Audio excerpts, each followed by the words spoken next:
Ecclesiastes 7:1. Basahin mo, brother Jason. Ecclesiastes 7:1. Ito. Ang mabuting pangalan ay maigi kaysa mahalagang yu yuken. Nasaan ako magbabasa? Basahin ko ng Ecclesiastes 7:1, ituloy natin. Sabi niya, ang mabuting pangalan ay may mahigi sa mahalagang angwento at ang kaarawan ng kamatayan kaysa kaarawan ng kapanganakan. Ano sabi? Mas maganda ang kaarawan ng kamatayan, mas maigi kaysa kaarawan ng kapanganakan. Sabi ng Panginoon, mas magalak ka kung mamamatay ka na kesa sa kapanganakan. Bakit ko nasabi? Lalong na tayo na nasa Panginoon. Pag namatay tayo nasa Panginoon, magalak ka. Nandun yung eternal life. Hindi po tayo mamamatay doon. Nasa atin na lahat, walang problema doon. No? Yan ang po sinabi niya sa Ecclesiastes 7:1. No? Sabi niya sa mga ngaral, mas mahalaga ang kamatayan kesa sa kapanganakan. Bakit?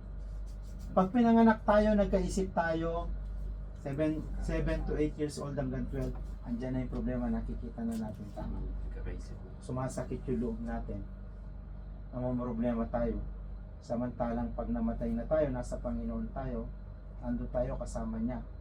Kaya yung tandaan mga kapatid. Bago pa nilikha ang sanlibutan ito, wala pa tong langit at lupa, kasama na tayo ng Panginoon. Tandaan nyo yan. John 15:27, 26-27. Bago pa nilikha, before the created of the foundation of this world, kasama na tayo ng Panginoon sa langit. Tayo yung mga espiritu pa.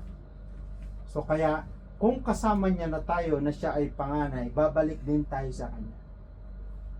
No? Kasi nasabi ko, galing tayo sa langit ng representante tayo ng Panginoon. Galing sa langit, ambassador tayo. Alam niyo ibig sabihin ng ambassador? Sinabi ko na, representante. Kung ang Panginoon natin ay Diyos na siyang nire-representante natin, na ambassador tayo, ano tayo ngayon dito? So ibig sabihin, ano pa, may tuturing tayo pala na may kapangyarihan, na mataas ang antas. No? Ngayon, minsan nakala natin ganito lang tayo. Hindi po mga kapatid. Kung paanong nilikha ng Panginoon yung ibang tao na mayayaman, yung ibang tao na edukado, yung ibang tao na pastor, yung ibang tao na evangelize, tsaka yung mga famous, ganon din kayo. Kung ang Panginoon nag-ukol ng oras sa kanila, kung paano kanya nilikha, ganon din. Pantay-pantay lang tayo. Mas angat ka pa nga eh. Kasi alam mo ang katayuan mo na siya ang naglikha sa'yo, yung iba talaga nakakalimutan. At yun yung mga ipagdalangin niyo. Bakit kung may sinabi yung mga tao, pagising pa lang ng umaga ang mentality nakapokus sa trabaho para umangat ng umangat. Magpasalamat po kayo sa bawat trabaho niyo kung anong meron kayo. Sabi nga ni Pastor Philip, no? Anong trabaho ng Panginoong Hesus ang ating Diyos? Karpentero. Diba? Di ba kayo masaya? Ang Diyos na naglikha sa atin, kamukha nyo ang trabaho. Bagay ako nagkakarpentero na ako. At gusto ko maging karpentero kasi ang Panginoon karpentero. No? Ang Panginoon po natin hindi siya engineer, hindi siya architect. Sinabi mismo sa kasulatan, siya ay gumagawa ng bahay. No? Karpentero. Kung ano man po ang meron kayong trabaho, meron man kayo, tiling, o ano, pasalamatan. Kukwento ko, no, meron kaming kliyente, hindi ko alam kung naikwento ko nakaraan, na mayaman, bilyonaryo, mayari ng bangko sa Jordan. Pero lumpo siya. Ginawa namin yung apartment niya, dinesign namin sa the address. So the address, ibig sabihin, pag dumuwa ka sa balcony, makikita mo yung Burj Khalifa. Katabi lang niya. Ganun siya kayaman. Tapos, nakita ko yung kung paano siya naliligo. Alam niyo yung office chair, no? kasama niyang nababasa sa ano niya, sa CR yung office chair niya. Hindi siya makalakad. May dalawa siyang nurse. 24 hours palitan sila, 12-12. Pag sumakay ng taxi, binubuhat siya, nilalagay doon. Pag naka-normal siya araw, may wheelchair siya pero di motor. Lakad ng lakad. Alam mo sinabi niya? Mayaman po yun ha, bilyonaryo. Sa kanya na lahat.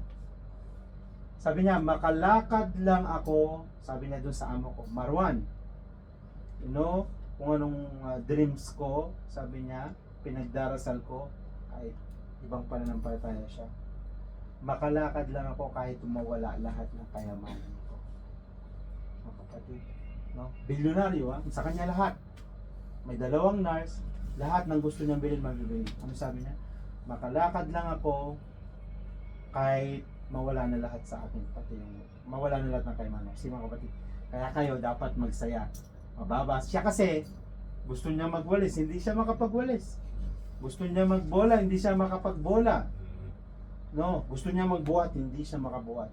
Gusto niya mag-swimming, hindi siya makapag-swimming. So sinasabi ko lang po to, makontento tayo kung ano ang binigay ng Panginoon sa atin. Huwag tayong mga pasilaw kung anong meron sa mundo ito. Basahin mo Jason sa Romans 12:2. No? Sa Roma 12:2,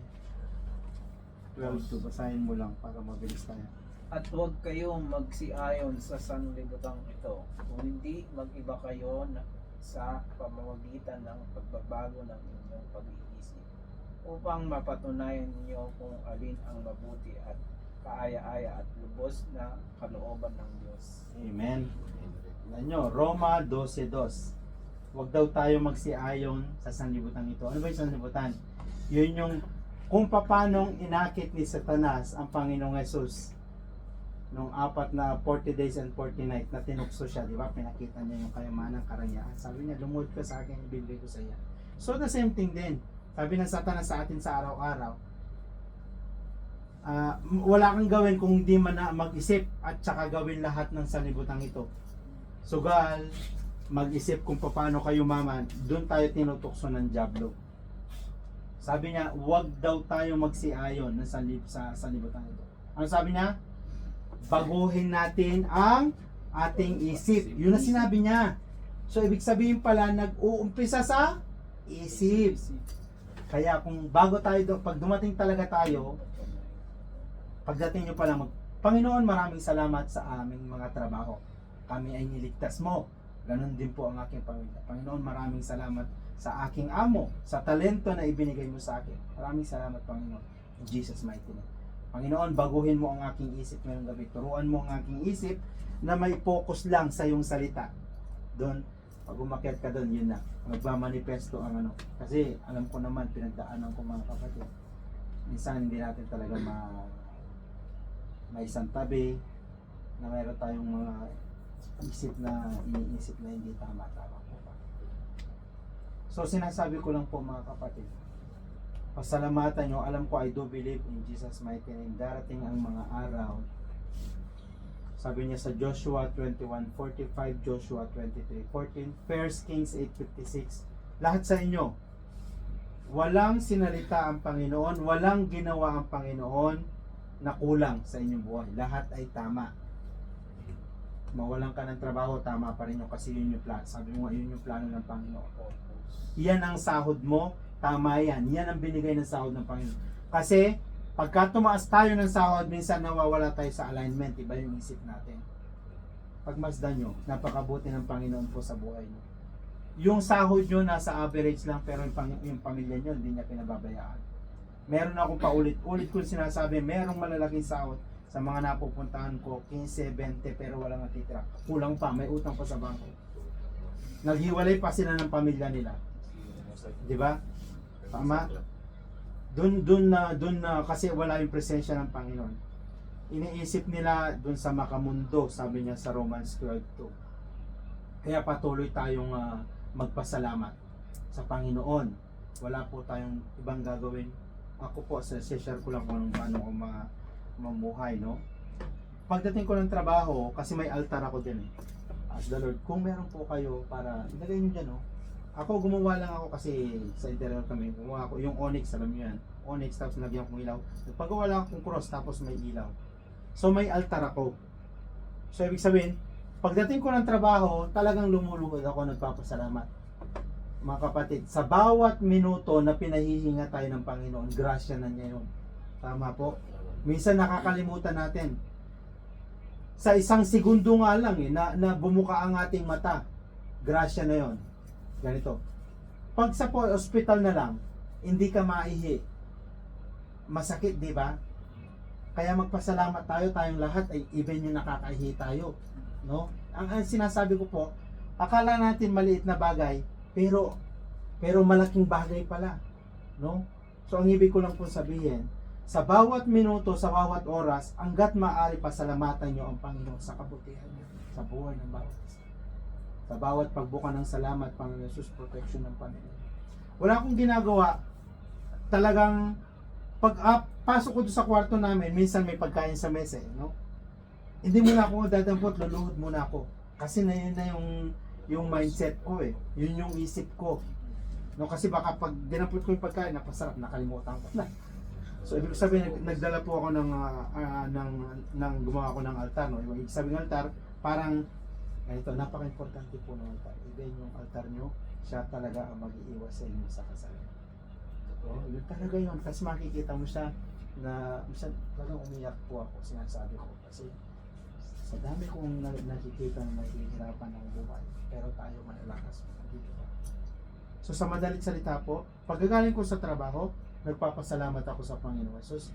Bago matulog, ganun na naman. Luluhod ako doon sa altar. Pagdating doon sa bed ko, bago ako matulog, magdarasal na naman ako. Na-protectionan ako kahit sa pagtulog ko. Kahit sa pagtulog nyo, dapat magpasalamat kayo. Marami pong natutulog, binabangungot, hindi nagigising. Grasya na lang ng Panginoon na pagbaliktad natin, nakakahinga pa tayo. Kaya wag nyo kalimutan magpasalamat. E di, nagpasalamat po ako, no? Nag-covered ako ng blood of Jesus. Pag nagising ako ng madaling araw, automatic yan, magdarasal ako. Ano lang, testimony lang at sasabihin ko na dapat nyo.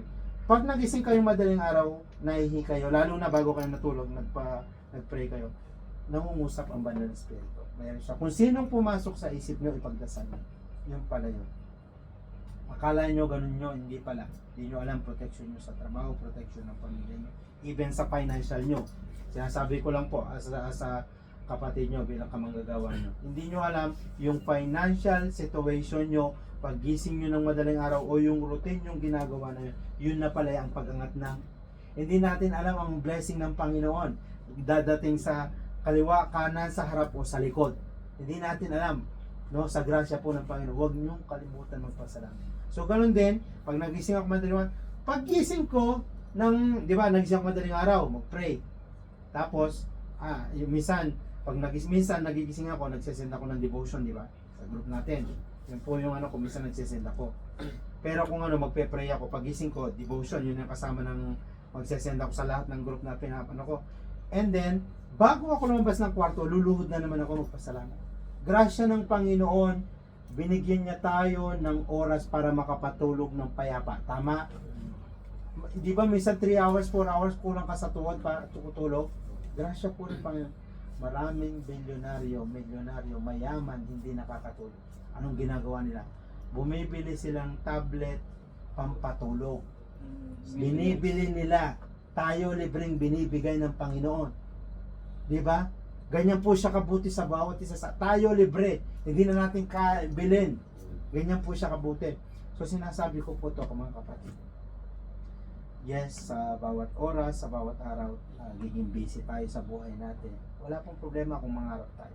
Pero sabi niya sa kanyang salita, pagsikapin nating hanapin ang kanyang kaharian at ang kanyang katwiran at ang lahat ay idaragdag sa iyo. Seek ye first the kingdom of God and His righteousness, and all these things shall be added. Bakit ko po sinabing seek ye first, unahin natin siya sa lahat ng bagay? Ano pangalawa? The kingdom of God and His righteousness, yung katwiran. Hindi mo pwedeng hanapin siya pero wala ka sa katwiran. No?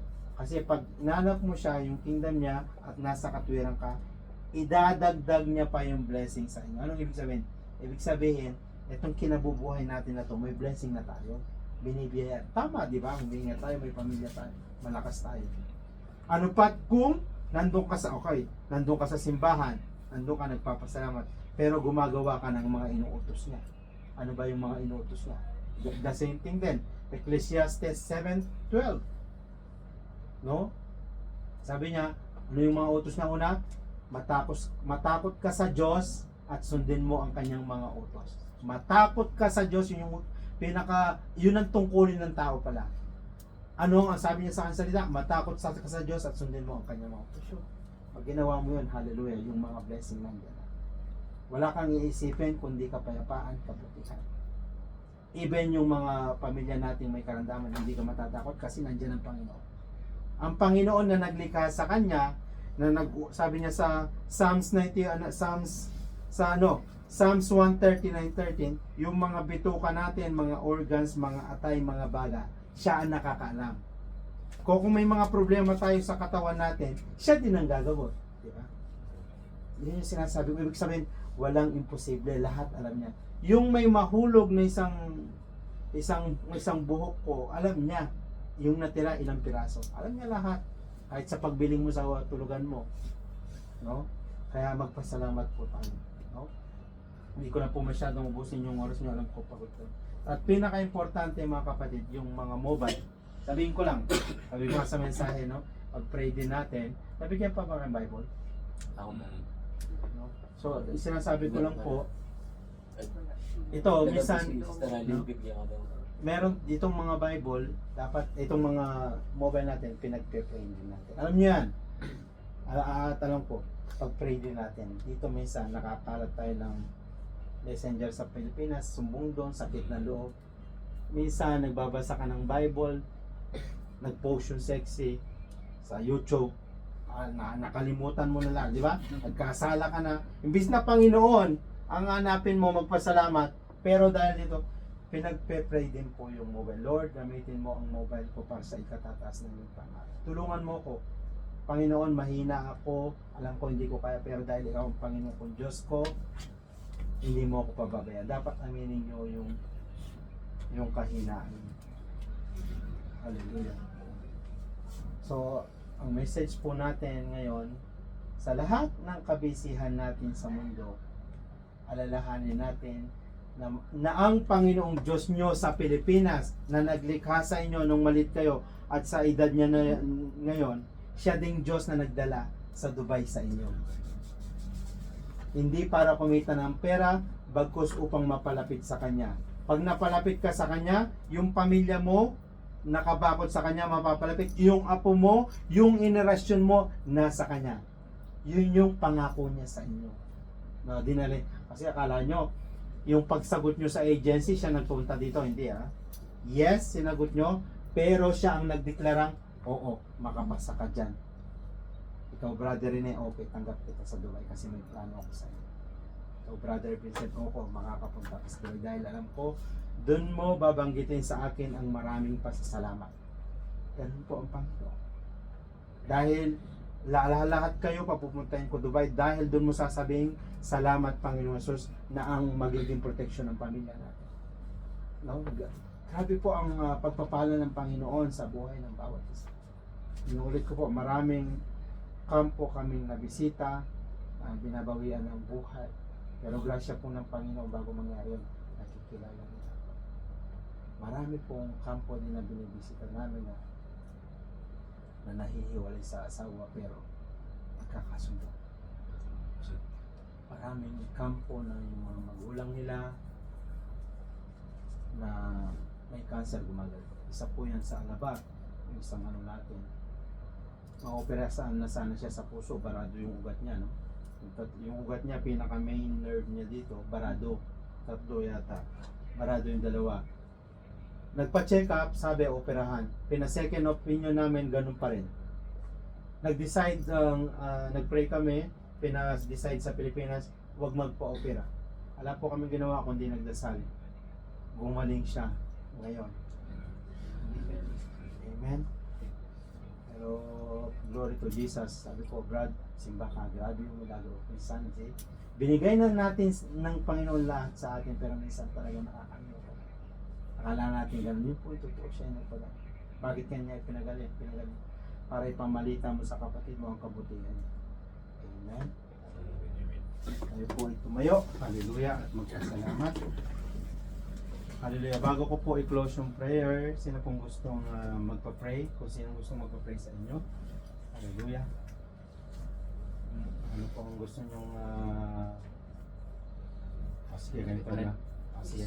Magpe-pray ako sa pamilya nyo, sa trabaho nyo, protection, at pag-pray ko na lalo tayo magkaroon ng pananampalataya sa Panginoong Jesus. No? At pag-pray ko, ang dali lang naman, bawat isa sa inyo nagagamitin ng Panginoon. Tandaan nyo mga kapatid, yung 5 taon nyo dito at 10 taon nyong pagtatrabaho na makaipon, isang kaluluwa lang ang may lapit nyo sa Panginoong Jesus. It's more than enough.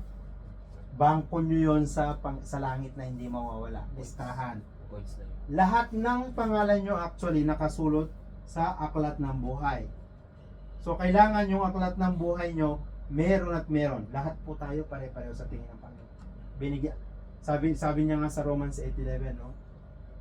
Ang espiritu ng Panginoon na bumuhay sa Panginoong Jesus nung namatay siya, ay siya ding, ay ganon ding espiritong nasa sa loob ninyo. Parehong pareho. Copy paste. Kung ang Panginoong Jesus ay nagmimilagro, nagpapagaling, so kaya nyo rin. So kailangan lang po nating isipin na tayo anak ng Panginoon at ang Banal Espiritu ay sumasaan. Hallelujah. Ama namin, dakilang banal, makapangyarihang Diyos na mayaman sa lahat ng mundong ito. Ikaw ang nagmamayari ng lahat. Kung anong meron kami ngayon, Lord God, Ikaw ang nagmamayari. Sa pangalan ng Panginoon Jesus, maraming salamat. Banal Espiritu, maraming salamat. Panginoon, aking dinadalangin ang aking mga kapatid na nasa loob ng kwarto na to, maging yung mga wala, Panginoon, sa kanilang trabaho, Panginoon, protection, kung paano mo silang pinoproteksyonan sa bawat araw, ganun din po, lalo mong paitingin ang pagpoproteksyon sa kanila, Lord God. Panginoon, akin din dinadalangin, Panginoon, ang kanilang mga pamilya sa Pilipinas, Panginoon. Panginoon, sa pangalan mo, Panginoon Jesus, at makapangyarihan mo ba ng dugo, Panginoon Jesus. Kung anumang mga hidwaan, Panginoon, hinanakit, Panginoon, problemang meron sila, Panginoon, maging sa financial nila, maging sakit sa mga katawan ng kanilang pamilya o kamag-anak, hayaan mo, Panginoon, ang pagpapako mo sa krus. 2,000 mahigit na ang nakakaraan na napagtagumpayan mo na at sinabi mo na hinilom mo na, Panginoon, lahat ng kanilang daladalahin sa Pilipinas sa pangalan ng Panginoon Jesus at sa makapangyarihan niyang banal niyong dugo na sinabi sa Isaiah 53:5, 1 Peter 2:24, awit 107:20, Panginoon, na pinadala mo ang iyong salita upang magbigay ng kagalingan at tanggalin yung mga balakid sa kanilang pamilya. Lahat ng sakit sa kanilang mga pamilya, asawa, anak, magulang, pamangkin, bayaw, hipag, maging ang biyanan, sa banal na dugo ng Panginoon Jesus sa gabing ito, sila ay pinagaling mo na, Panginoon. Maging ang aking mga kapatid, Panginoon, sa oras na to, magmula talampakan, ulo, baywang, Panginoon, sa katawan, sa balikat, sa lieg, hanggang sa ulo, Panginoon, hayaan mo ang banal mong dugo ang siyang magsiyasat at maghilom sa gabing ito sa pangalan ng Panginoon Jesus, Lord God. Panginoon, aming hinahanap ang iyong presensya, Panginoon, palagi sa kanilang buhay, Lord God. Panginoon, hinihingi po namin ng kapatawaran sa gabing ito. Kung meron man kaming nagawang kasalanan, mga nakaraang araw, mga nakaraang taon na hindi namin nasasabi sa iyo, sa gabing ito, Panginoon, ay maaliwalas namin sinasabi sa iyong harapan, Panginoon Jesus, patawarin mo po kami. Panginoon, we release forgiveness, O Lord, sa lahat na nagkasala din sa amin, Panginoon. Pinapatawad namin sila, Lord God. Ganun rin po, Panginoon, kung meron mang hinanakit, pait sa aming puso, sa aming katrabaho, sa aming pamilya sa Pilipinas, o kung sino man, Panginoon, amin itong inire-release, inihiwalay sa amin. Hayaan mo po kaming sukluban sila ng banal mong dugo sa gabing ito, Panginoon. Lord God, maraming salamat po. Ang tabayanan mo, ingatan mo sila, Panginoon, sa bawat pills, sa bawat dirham na kanilang sinasahot. Alam po namin, Panginoon, ito'y hindi magkukulang, bagkus sosobra sa pangalan mo, Panginoon Jesus. Maraming salamat po, O Diyos, sa iyong kabutihan sa kanilang buhay. Panginoon, patuloy mo silang pagningasin sa pangalan ng Panginoon Jesus, Lord God. Sa pangalan ng Ama, sa pangalan ng Panginoon Jesus, at Espiritu Santo, Panginoon, pagningasin mo sila sa iyong salita. Pagningasin mo sila, Ama, sa pangalan ng Panginoon Jesus at Banal na Espiritu. Pagningasin mo sila, Ama, sa pangalan ng Panginoon Jesus at Banal na Espiritu. Pagningasin mo sila, Ama, sa pangalan ng Panginoon Jesus at Banal na Espiritu. Pagningasin mo sila, Panginoon. Hayaan mo, Panginoon, ang iyong salita sa Lamentation 4:20, Panginoon, Job 27:3 sa gabing ito, na yung sinabi, Panginoon, ang bawat hininga nila sa ilong nila ay ang Banal na Espiritu. Maraming salamat, Banal na Espiritu, sa pag-anoint mo sa aking mga kapatid. Kasama na ako, Panginoon, na mapasalamatan ka namin. Tulungan mo sila, Panginoon, sa kanilang kahinaan sa gabing ito, Lord God. Maraming salamat sa mga pinagaling mong may sakit, Lord God. Maraming salamat, O Diyos, na bigyan mo sila ng puso at isip, Panginoon, upang makasama namin sila kada linggo, Panginoon, upang magpasalamat sa iyo. Dahil alam namin, ikaw ang source kung anong meron kami sa aming buhay. Sa iyo lahat ng galing, Panginoon. Maraming salamat po, O Diyos, sa gabing ito, sa signs, wonder, and milagro, Panginoon, na kanilang marireceive, Lord. I speak life. Sinasabi ko, Panginoon, sila ay magkakaroon ng buhay, sila ay magkakaroon ng kapayapaan, Panginoon, sila ay magkakaroon ng kagalakan, sila ay magkakaroon ng kagalingan sa kanilang katawan, maging ang kanilang mga pamilya sa Pilipinas. Lord God, Lord, I speak, I decree and declare, Panginoon, elevation, pagkataas sa kanilang mga posisyon sa trabaho. Pagkataas sa posisyon ng kanilang trabaho, Panginoon. Panginoon, maraming salamat sa lahat ng iyong kapatid dahil sinabi mo sa iyong salita, wala kang anak na nangungutang, Panginoon, bagkus magpapautang. Maraming salamat po, Panginoon, sa stability ng kanilang financial sa bawat isa sa kanila, Panginoon. Sa stability ng financial ng bawat isa sa kanila, Panginoon. Panginoon, maraming salamat sa gabing ito, Panginoon. Aking ina-apply ang banal mong dugo sa room na to, sa floor, sa wall, at sa ceiling. Lord, ugasan mo ng banal mong dugo ang lahat ng gamit sa kwarto na to at ang gamitin mo ang aking mga kapatid upang may sulat sa aklat na buhay ang mga kaluluwa na kanilang may dadala sa iyong pangalan, Panginoon. Panginoon, maraming salamat sa gabing ito. Ingatan mo kami sa aming pag-uwi, sa aming pansamantalang tirahan, Lord God. Ikaw ang manguna sa amin. Panginoon, sa iyo lamang ang papuri, pasasalamat at pagsamba sa pangalan ng Panginoon Jesus. Amen. Bro, kuha na kahit tayo. Ipag-pray mo muna. Ipag-pray mo lang kahit sandali. Pagkain. Sige lang, kahit na lang. Panginoon, salamat po sa biyaya. Hallelujah. Binigay niyo sa amin ngayong gabi. Amen. Pagpalain niyo po kami sa araw-araw namin pagtatrabaho. At gabayan niyo po kami, Panginoon. Maraming salamat po, Panginoon, sa aming pagtitipon ngayon. Amen. Sana'y patuloy pa to, Panginoon. Thank you po. Amen. In Jesus' name. Buksan nyo, habang mainit po. Kasi, ano yan, kuha kayo ng lalagyan nyo. Masarap yan. Oo, kukay. Mangkok.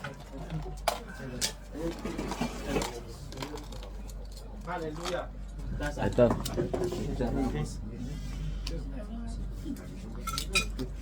Kutsara. Marami yan. Ano ba? Ano nyo bukas? Ano tapon mo lagayan? Ha? Ay, malaki naman siya. Diyan, ako lang, konti lang. Baso lang sa akin. Ito na lang. Ano lang, bigyan mo diyan sa mga. Ito lang. Sige, pwede. Hindi kayo mahiya. Oo, una na ako sasundo.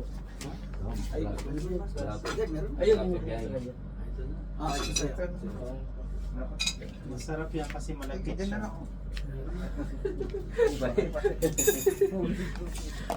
Sarap yan. Malagkit.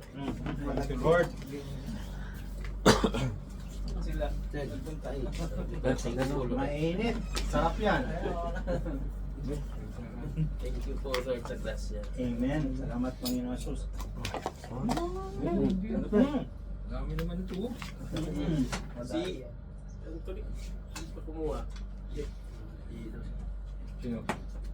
Sarap siya, mainit. Malagkit. Malaki. Dapat pala malakit dyan? Natin. Sarap rin malagkit. Filipino grocery? Oo, Ikaw wala eh. Oo, Filipino. Oo. Doon sa West, wala pong West. Wala pong West. Wala. Mga Almadina na. Puro almadina lang dito. Pero wala. Sharing ka pa. Ano kayo, masarap, mainit.